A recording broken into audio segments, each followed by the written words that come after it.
Edu ഹബിൻ്റെ പുതിയ വീഡിയോയിലേക്ക് എല്ലാവർക്കും സ്വാഗതം. 2026 ജനുവരി 7 നടത്തിയ എക്സാമിൻ്റെ ക്വസ്റ്റ്യൻ പേപ്പറാണ് നമ്മൾ ഈ വീഡിയോസിൽ അനലൈസ് ചെയ്യുന്നത്. ഇതിന് മുമ്പത്തെ വീഡിയോസിൽ നമ്മൾ പ്രീവിയസ് ഇയർ ക്വസ്റ്റ്യൻസ് തന്നെയാണ് അനലൈസ് ചെയ്ത് നിങ്ങൾക്ക് ലഭിക്കുവാനായിട്ട് നെറ്റ് റാപ്പ് റിവിഷൻ എന്ന് പറഞ്ഞൊരു പ്ലേലിസ്റ്റ് നമ്മൾ ക്രിയേറ്റ് ചെയ്തിട്ടുണ്ട്. ആ പ്ലേലിസ്റ്റിൽ കയറി കഴിഞ്ഞാൽ നിങ്ങൾക്ക് ലഭിക്കുന്നതാണ്. ഇന്നത്തെ വീഡിയോയിൽ നമ്മൾ നോക്കാനായിട്ട് പോകുന്നത് റിസർച്ച് ആപ്റ്റിറ്റ്യൂഡിൽ അതുപോലെ തന്നെ കമ്മ്യൂണിക്കേഷനിലെയും ക്വസ്റ്റ്യൻസ് ആണ്. First question, identify the correct statement. താഴെ കൊടുത്തിരിക്കുന്നതിൽ കറക്റ്റ് സ്റ്റേറ്റ്മെൻറ്റ് കണ്ടുപിടിക്കാനാണ് പറഞ്ഞിരിക്കുന്നത്. Panel studies a type of longitudinal research, cohort studies a type of longitudinal research, panel studies a type of cross sectional research, cohort studies a type of cross sectional research. ഇവിടെ answer വരുന്നത് option 1 ആണ്. അതായത് panel study എന്ന് പറയുന്നത് longitudinal റിസർച്ചും കൊഹോർട്ട് study എന്ന് പറയുന്നത് ഒരു longitudinal research തന്നെയാണ്. എന്താണ് ഈ ക്രോസ് സെക്ഷണൽ ലോഞ്ചിറ്റ്യൂഡലും തമ്മിൽ? അതായത് ക്രോസ് സെക്ഷൻ എന്ന് പറഞ്ഞു കഴിഞ്ഞാൽ നമ്മൾ ഒരു പീരീഡിൽ നടക്കുന്ന കാര്യങ്ങളെ പറ്റി റിസർച്ച് ചെയ്യുന്നതാണ് കൊഹോർട്ട് സ്റ്റഡി എന്ന് പറയുന്നത്. എന്നാൽ ലോഞ്ചിറ്റ്യൂഡൽ എന്ന് പറഞ്ഞു കഴിഞ്ഞാൽ ഒരേ കാര്യം തന്നെ നമ്മൾ ഇൻ്റർവെല്ലിൽ വെച്ചാൽ കുറച്ച് കഴിഞ്ഞ് പിന്നെ അതിനെപ്പറ്റി പഠിക്കും. ഒരു എക്സാമ്പിൾ പറഞ്ഞു കഴിഞ്ഞാൽ നമ്മൾ ഇപ്പോൾ നമ്മുടെ ഒരു ഹ്യൂമൻ ബീയിങ്ങിൻ്റെ ഗ്രോത്തിന് പല സ്റ്റേജുകളുണ്ട്. അപ്പോൾ പല സ്റ്റേജുകളെ പറ്റി നമ്മൾ പഠിക്കുമ്പോൾ അത് ലോഞ്ചിറ്റ്യൂഡൽ സ്റ്റഡി ആകുന്നു. ഇനി അഡോളസെൻ്റ് പീരീഡിനെ പറ്റി മാത്രം പഠിക്കുമ്പോൾ അത് ക്രോസ് സെക്ഷണൽ സ്റ്റഡി ആകുന്നു. Next question, in A research study A group that experience the manipulated independent variable is generally known as. അതായത് ഒരു മാനിപ്പുലേറ്റ് ചെയ്ത ഇൻഡിപെൻഡൻറ്റ് വേരിയബിളിനെ പറ്റി ഉള്ള ആ ഒരു എക്സ്പീരിയൻസ് അല്ലെങ്കിൽ അതിനെ നമ്മൾ വിളിക്കുന്ന എന്താണെന്നാണ് ചോദിച്ചിരിക്കുന്നത്. Placebo group, control group, independent group, experimental group. Answer വരുന്ന ഓപ്ഷൻ 4 ആണ്, എക്സ്പെരിമെൻ്റൽ ഗ്രൂപ്പ്. അതായത് നമ്മൾ മാനിപ്പുലേറ്റ് ചെയ്ത ഇൻഡിപെൻഡൻറ്റ് വേരിയബിളിൻ്റെ ആ ഒരു ഗ്രൂപ്പിനെ നമ്മൾ പറയുന്നതാണ് എക്സ്പെരിമെൻ്റൽ ഗ്രൂപ്പ്. അതായത് നമ്മൾ അവിടെയാണ് നമ്മുടെ എക്സ്പെരിമെൻറ്റേഷൻ നടത്തുന്നത്. നമ്മൾ ട്രീറ്റ്മെൻറ്റ് കൊടുക്കുന്ന ഗ്രൂപ്പിനാണ് നമ്മൾ എക്സ്പെരിമെൻ്റൽ ഗ്രൂപ്പ് എന്ന് പറയുന്നത്. അതായത് ട്രീറ്റ്മെൻറ്റോ ഇൻ്റർവെൻഷനോ ലഭിക്കാത്ത ഗ്രൂപ്പിനാണ് നമ്മൾ കൺട്രോൾ ഗ്രൂപ്പ് എന്ന് പറയുന്നത്. അതായത് എക്സ്പെരിമെൻ്റൽ ഗ്രൂപ്പിന് കിട്ടുന്ന ആ ഒരു എഫക്റ്റ് കമ്പയർ ചെയ്യാനുള്ള ഒരു ബെഞ്ച് മാർക്കായിട്ടാണ് കൺട്രോൾ ഗ്രൂപ്പ് പോകുന്നത്. Next question, identify the discrete variable. Discrete variable identify ചെയ്യാനാണ് പറഞ്ഞിരിക്കുന്നത്. Number of students in each class of a school, number of heads obtained in 10 tosses of a coin, marks scored by student in a objective type examination with negative marking for incorrect response, height of students in a school. ഇവിടെ answer വരുന്നത് option 1 ആണ്. അതായത് number of students in each class of school, number of heads obtained in 10 tosses of a coin, marks scored by students in a objective type examination with negative marking for incorrect responses. ഈ measurement unit of measurement അനുസരിച്ച് നമ്മൾ വേരിയബിൾസിനെ പറയുന്നുണ്ട്. അതായത് categorical variables എന്നും അതുപോലെ തന്നെ continuous variables എന്നൊക്കെ, non continuous അല്ലെങ്കിൽ ഡിസ്ക്രീറ്റ് വേരിയബിൾസ് എന്നൊക്കെ പറയാറുണ്ട്.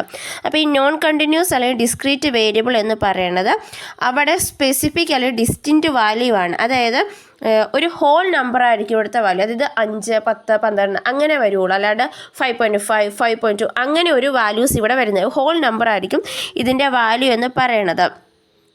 ഇവിടെ നോക്കിയേ, കുട്ടികളുടെ എണ്ണം അതൊരു ഹോൾ നമ്പർ ആയിരിക്കും. അതായത് 5.5 കുട്ടികൾ എന്നൊന്നും നമ്മൾ പറയില്ല, ഒരു കറക്റ്റ് ഡെഫിനിറ്റ് നമ്പറാണ് നമ്മൾ പറയുന്നത്. അതുപോലെ തന്നെ ഒരു കോയിൻ ടോസ് ചെയ്യുമ്പോൾ എത്ര ഹെഡ് കിട്ടി എന്നുള്ളതും നമ്മളൊരു കറക്റ്റ് ഒരു 2 ഹെഡ് കിട്ടി അല്ലെങ്കിൽ 3 ഹെഡ് കിട്ടി എന്നാണ് പറയുന്നത്. അതുപോലെ തന്നെ നെഗറ്റീവ് മാർക്കിംഗ് ഉള്ള ഇൻകറക്റ്റ് റെസ്പോൺസ് നെഗറ്റീവ് മാർക്കിംഗ് ഉള്ള ഒരു objective type examination. Objective type എന്ന് പറയുമ്പോൾ എന്താണ്, അവിടെ കറക്റ്റായിട്ടുള്ള മാർക്കാണ് വരുന്നത്. അതായത് ഒരു ക്വസ്റ്റിന് 2 മാർക്ക് അല്ലെങ്കിൽ 4 മാർക്ക്. ഇപ്പം നമ്മുടെ നെറ്റിൻ്റെ എക്സാമിന് തന്നെയാണെങ്കിൽ 2 മാർക്കാണ് ഓരോ ശരിയായിട്ടുള്ളതും. അപ്പോൾ അവിടെയും ഒരു കറക്റ്റ് നമ്പറാണ് വരുന്നത്. പക്ഷേങ്കിൽ സ്റ്റുഡൻസിൻ്റെ ഹൈറ്റ് വരുമ്പോൾ അവിടെ 5.5 എന്നോ അല്ലെങ്കിൽ 5.8 എന്നോ ഒക്കെ വരാൻ ചാൻസ് ഉണ്ട്. സോ അതുകൊണ്ട് അതൊരിക്കലും ഒരു ഡിസ്ക്രീറ്റ് വേരിയബിളിലെ കാറ്റഗറിയിൽ വരുന്നില്ല. Next question, arrange the following statistical measures in increasing order of the values for a given data set. അതായത് താഴെ കൊടുത്തിരിക്കുന്ന സ്റ്റാറ്റിസ്റ്റിക്കൽ മെഷേഴ്സിലെ ഇൻക്രീസിങ് ഓർഡർ അനുസരിച്ച് അറേഞ്ച് ചെയ്യാനാണ് പറഞ്ഞിരിക്കുന്നത്. 6th decile, 3rd ക്വാർട്ടൈലും, median 17th percentile എന്നിവയാണ് തന്നിരിക്കുന്നത്. അപ്പോൾ ഇവിടെ നോക്കിയാൽ മീഡിയൻ എന്ന് പറഞ്ഞാൽ എന്താണ്? അതായത് മീഡിയൻ എന്ന് പറഞ്ഞു കഴിഞ്ഞാൽ നടുവിലുള്ളതാണ്, അതായത് ആ മിഡിൽ എന്നുള്ളതാണ്. അപ്പോൾ അവിടെ ഇപ്പം മിഡിൽ എന്ന് പറയുമ്പം പെർസെൻറ്റേജിലോട്ട് മാറ്റിയാൽ 50 എന്നൊരു ഇതാണ് വരുന്നത്. 50 അതായത് ഒരു ഇവിടെ നമുക്ക് 100ലോട്ട് മാറ്റി കഴിഞ്ഞാൽ മീഡിയൻ എന്ന് പറയുമ്പോൾ 50 വരുന്നത്. പിന്നെ 6th ഡിസൈൽ എന്ന് പറയുമ്പോൾ എന്ത് വരും, അത് 60% എന്നുള്ള രീതിയിലോട്ട് വരും. 3rd ക്വാർട്ടർ എന്ന് പറഞ്ഞാൽ ഏതാണ് 75 ആണ്. 70th പെർസെൻറ്റേജ് എന്ന് പറഞ്ഞാൽ 70. അപ്പം ആദ്യം വരുന്ന മീഡിയൻ 50 എന്നുള്ളത്, പിന്നെ 6th ഡിസൈൽ അതായത് 60% എന്നുള്ളത്, അതിനുശേഷം 7th പെർസെൻറ്റേജിൽ, ലാസ്റ്റ് 3rd ക്വാർട്ടറിൽ 75 എന്നുള്ളത്. സോ ഇവിടെ ആൻസർ വരുന്നത് ഓപ്ഷൻ 2 ആണ്, CADB എന്നുള്ളതാണ്. Next question, students T test is useful for testing the, അതായത് ടി ടെസ്റ്റ് എന്തിനാണ് യൂസ് ചെയ്യുന്നതെന്നാണ് ചോദിച്ചിരിക്കുന്നത്. Significance of difference between 2 sample means, independence of attributes, significance of correlation coefficient, analysis of variance. ഇവിടെ answer വരുന്നത് option 4 ആണ്, അതായത് എയും C ആണ്. അതായത് 2 സാമ്പിൾ മീൻസിൻ്റെ ഡിഫറൻസ് കാണാനും കോറിലേഷൻ കോഎഫിഷ്യൻ്റ് സിഗ്നിഫിക്കൻസ് കാണാനുമായിട്ടാണ് നമ്മൾ സ്റ്റുഡൻസ് ടി ടെസ്റ്റ് യൂസ് ചെയ്യുന്നത്. സോ നമ്മൾ റിസർച്ച് ആപ്റ്റിറ്റ്യൂഡിലെ 5 ക്വസ്റ്റ്യൻസ് നോക്കി നമ്മൾ നോക്കാനായിട്ട് പോകുന്ന കമ്മ്യൂണിക്കേഷനിലാണ്. In mediated communication audience attention is considers, അതായത് ഒരു മീഡിയേറ്റഡ് കമ്മ്യൂണിക്കേഷനിൽ ഓഡിയൻസിൻ്റെ അറ്റൻഷൻ എങ്ങനെയുള്ളതാണ്. Human liability, scales, resource, visibility, product, regulated liability. ഇവിടെ ആൻസർ വരുന്നത് ഓപ്ഷൻ 2 ആണ്, സ്കെയിൽസ് റിസോഴ്സ് ആണ്. മീഡിയേറ്റഡ് കമ്മ്യൂണിക്കേഷൻ എന്ന് പറഞ്ഞാൽ എന്താണ്, അതായത് ഇൻ്റർനെറ്റ് അല്ലെങ്കിൽ ടെക്നോളജി ഉപയോഗിച്ചുകൊണ്ട് നമ്മൾ മെസ്സേജ് ട്രാൻസ്മിറ്റ് ചെയ്യുന്നതിനെയാണ് നമ്മൾ മീഡിയേറ്റഡ് കമ്മ്യൂണിക്കേഷൻ എന്ന് പറയുന്നത്. അതായത് ഇവിടെ നമ്മൾ റിയൽ ടൈമിൽ കമ്മ്യൂണിക്കേറ്റ് ചെയ്യണമെന്ന് നിർബന്ധമില്ല. അതുപോലെ തന്നെ ഇപ്പം കമ്മ്യൂണിക്കേറ്റ് ചെയ്യുന്ന 2 പേര് ഫിസിക്കലി പ്രസൻറ്റ് ആവണമെന്നും ഇവിടെ നിർബന്ധമില്ല. സോ അതുകൊണ്ട് തന്നെ ഓഡിയൻസിൻ്റെ അറ്റൻഷൻ എന്ന് പറയുന്നത് ഇവിടെ സ്കെയിൽസ് റിസോഴ്സ് ആയിട്ടാണ് നിലകൊള്ളുന്നത്.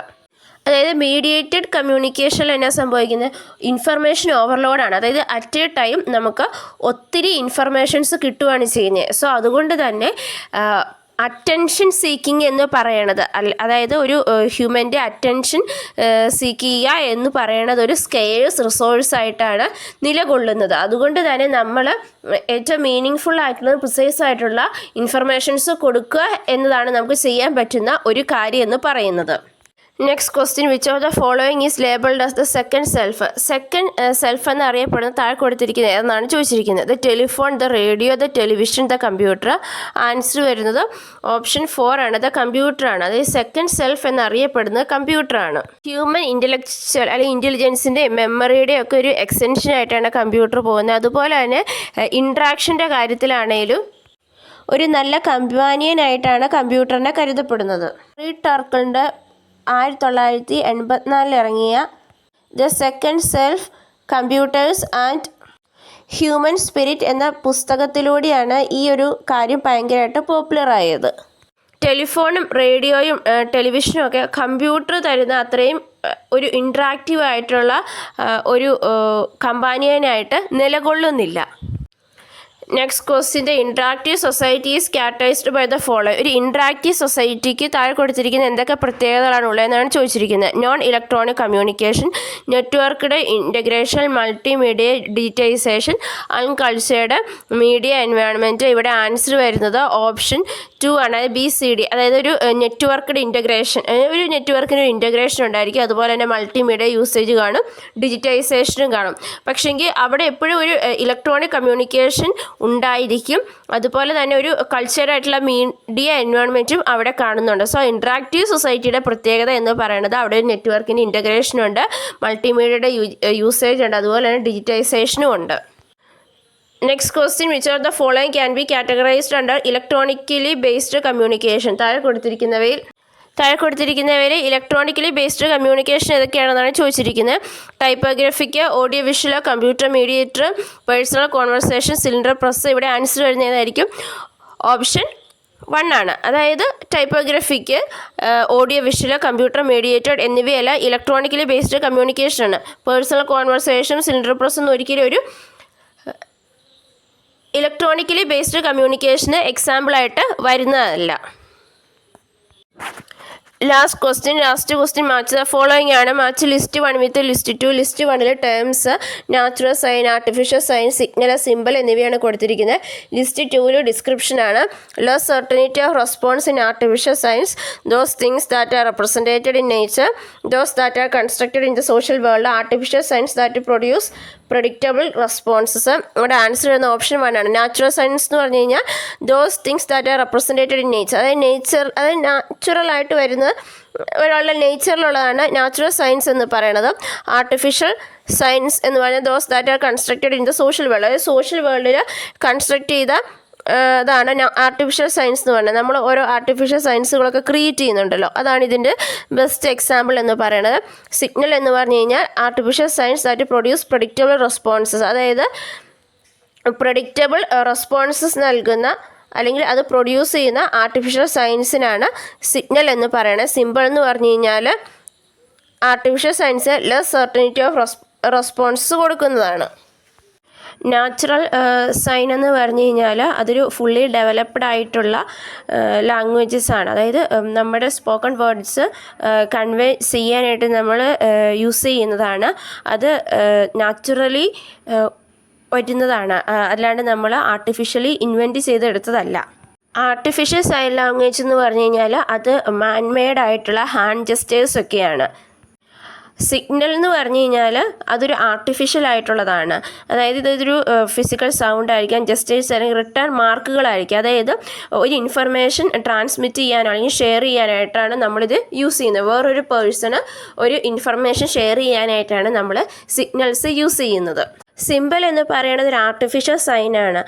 അതിന് മൾട്ടിപ്പിൾ മീനിങ്സ് കാണും. അതുകൊണ്ട് തന്നെ നമുക്ക് പ്രഡിക്റ്റബിൾ ആയിട്ടുള്ള റെസ്പോൺസ് പ്രൊഡ്യൂസ് ചെയ്യാനായിട്ട് സാധിക്കത്തില്ല. അതായത് കൾച്ചറും കോണ്ടെക്സ്റ്റൽ അണ്ടർസ്റ്റാൻഡിങ്ങിൻ്റെയൊക്കെ ഒരു ഇൻ്റർപ്രിട്ടേഷൻ്റെ ഫലമായിട്ട് അതിന് പല മീനിങ്ങുകളും വരാറുണ്ട്. അതായത് ഇത്രയേ ഉള്ളൂ, ഒരാളുടെ ബാക്ക്ഗ്രൗണ്ടും എക്സ്പീരിയൻസും പെർസ്പെക്റ്റീവ്സും അനുസരിച്ച് സിമ്പിൾസിൻ്റെ മീനിങ്സിൽ വ്യത്യാസം വരുന്നുണ്ട്. അതുകൊണ്ട് തന്നെ നമുക്ക് ഒരു കൃത്യമായിട്ടുള്ള റെസ്പോൺസ് അവിടെ ലഭിക്കത്തില്ല. ഈ സിഗ്നലിനൊക്കെ എന്ന് പറഞ്ഞു കഴിഞ്ഞാൽ കറക്റ്റായിട്ടുള്ള ഒരു പ്രഡിക്റ്റബിൾ ആയിട്ടുള്ള റെസ്പോൺസ് നമുക്ക് കിട്ടും. അതായത് നമ്മുടെ ഇപ്പോൾ ട്രാഫിക്കിൻ്റെ അകത്ത് ഗ്രീൻ ആണെങ്കിൽ വെഹിക്കിൾസിന് മൂവ് ചെയ്യാനായിട്ട്, അതുപോലെ തന്നെ അലാം അടിച്ച് കഴിയുമ്പോൾ സൈറൺ അലേർട്സ് ഒക്കെ എന്ന് പറഞ്ഞാൽ ഡേഞ്ചർ എന്നുള്ളത് സൂചിപ്പിക്കാനാണ്. അപ്പോൾ ഇതൊക്കെയാണ് സിഗ്നൽസ് എന്ന് പറയുന്നത്. അപ്പോൾ ഇതിന് കറക്റ്റായിട്ടുള്ളൊരു റെസ്പോൺസ് ഉണ്ട്. സോ നമ്മളിന്ന് 10 ക്വസ്റ്റ്യൻസും അതിൻ്റെ ആൻസേഴ്സും അനലൈസ് ചെയ്ത് നിങ്ങൾക്ക് മനസ്സിലായെന്ന് വിചാരിക്കുന്നു. ഈ വീഡിയോ നിങ്ങൾക്ക് ഇഷ്ടപ്പെട്ടു കഴിഞ്ഞാൽ ലൈക്ക് ചെയ്യുക, ഷെയർ ചെയ്യുക. നമ്മുടെ ചാനൽ സബ്സ്ക്രൈബ് ചെയ്യാതെ സബ്സ്ക്രൈബ് ചെയ്യുകയും തൊട്ടടുത്തുള്ള ബെൽ ഐക്കണിൽ ക്ലിക്ക് ചെയ്യുകയും ചെയ്യുക. താങ്ക്